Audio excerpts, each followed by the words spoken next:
हजारों सालों तक या लाखों सालों तक, जब से भी ये धरती बनी है, इस पर इंसान है, तो ऐसा बताया जाता है इतिहासकारों के द्वारा कि क्षत्रियों ने तलवार के दम पर राज सत्ता हासिल करी। तलवार को हम सत्ता का सूचक भी मानते हैं और यही कारण है कि हमारे जो पूर्वज हैं, गणमान्य हैं, नरेंद्र सिंह राजावत जी बैठे हुए हैं तलवार लेकर और युवराज साहब भी बैठे हैं। क्यों बैठे हैं? महाराणा प्रताप जी की सामने तस्वीर लगी है, उसमें भी भाला और तलवार हाथ में है, क्योंकि तलवार जो है वो सत्ता का सूचक है। तो इस तलवार के दम पर हजारों वर्षों तक या लाखों वर्षों तक हमारे पूर्वजों ने इस धरती पर राज्य स्थापित किया, अपने झंडे को लेकर, और राज किया और 36 बिरादरी को उनके अधिकार दिए। फिर करीब 500 साल पहले पूरा देश उस बात को लेकर क्षत्रियों पे कलंक भी लगाता है, कभी कभी हमारी मजाक भी उड़ाई जाती है।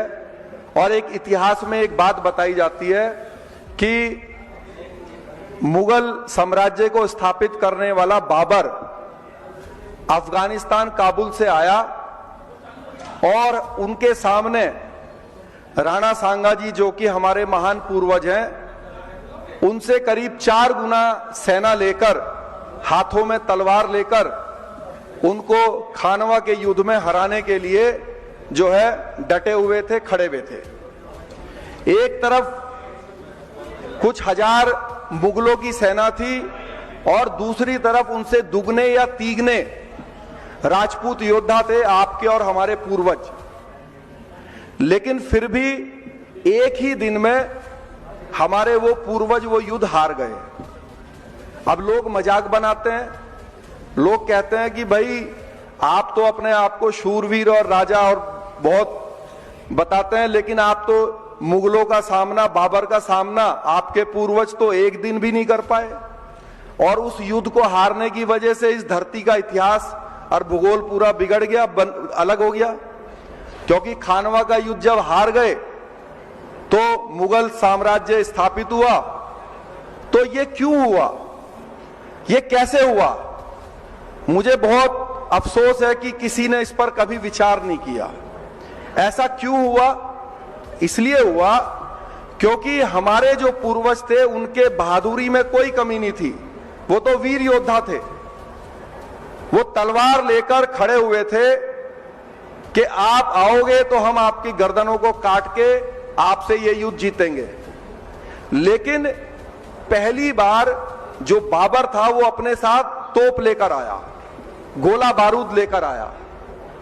राणा सांगा जी और उनके साथी तलवार लेकर जब उसका इंतजार कर रहे थे कि अब तू हमारे नजदीक आएगा तो तेरी गर्दनों को काटेंगे, तब मुगलों ने, बाबर ने तोप का इस्तेमाल किया और 500 मीटर से 200 मीटर से जब वो गोले राजपूतों के ऊपर गिरे तो सेना अस्त व्यस्त हो गई, कई लोग घायल हो गए, कई लोग शहीद हो गए और वो युद्ध हार गए।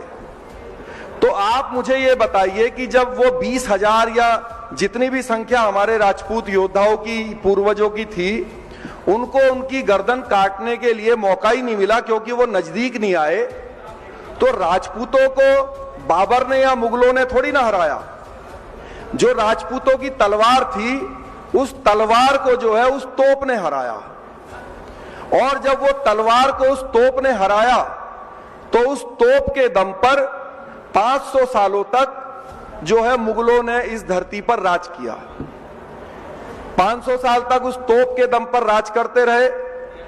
फिर आ गए 18वीं शताब्दी में अंग्रेज जो है उनसे भी ज्यादा आधुनिक हथियार ले आए, बंदूकें ले आए। अब वो मुगल जो है 10 तोप या 20 तोप रखते थे, अंग्रेज जो है उन 1,000 10,000 बंदूकें लाकर दूर से ही उनको समाप्त कर दिया और उस आधुनिक हथियार के दम पर सत्ता स्थापित करी। और करीब 200 साल तक, जब तक 1947 लोकतंत्र देश में नहीं आया, तब तक सत्ता कायम रखी। तो ये उदाहरण मैंने आपसे क्यों दिया?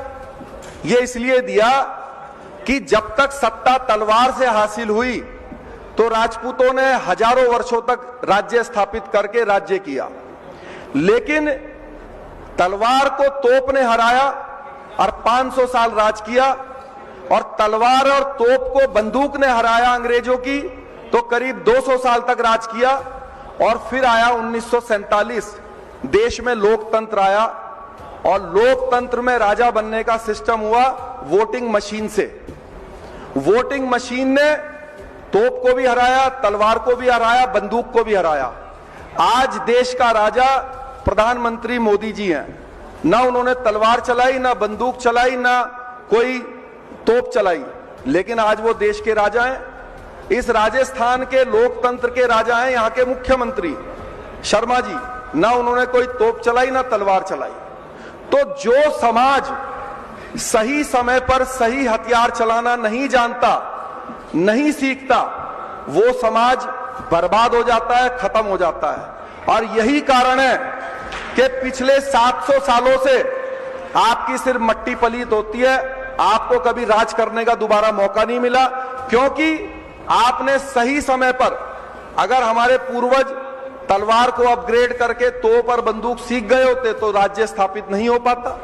लेकिन क्योंकि हमारे पूर्वजों ने सही समय पर सही हथियार चलाना नहीं सीख पाए, और बड़े दुख की बात है कि इस लोकतंत्र में भी जो आज का आधुनिक हथियार है, जो सत्ता का सूचक है, जो वोटिंग मशीन है, उसका बटन भी हम नहीं दबाना जानते। जिस दिन हम बटन दबाना सीखेंगे, ये तलवार है, तलवार को आप यहां रख दीजिए, जो इसको नहीं चलाना जानता वो कभी राज नहीं ले सकता। ले सकता है, ऐसा नहीं है कि जिनसे आपने पहले सत्ता लेकर चलाई वो लोग तलवार चलाना नहीं जानते थे इसीलिए आपने चलाई।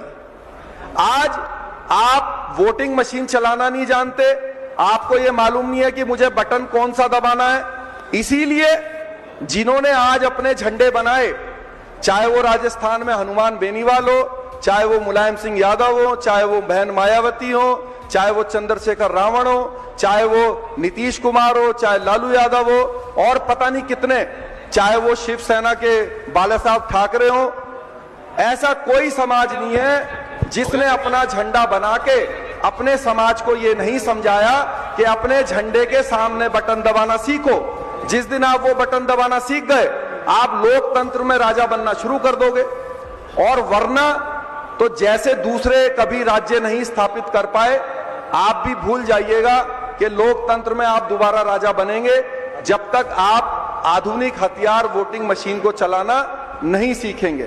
तो मेरा आपसे यही निवेदन है कि आप इस लोकतंत्र के हथियार को चलाना सीखिए,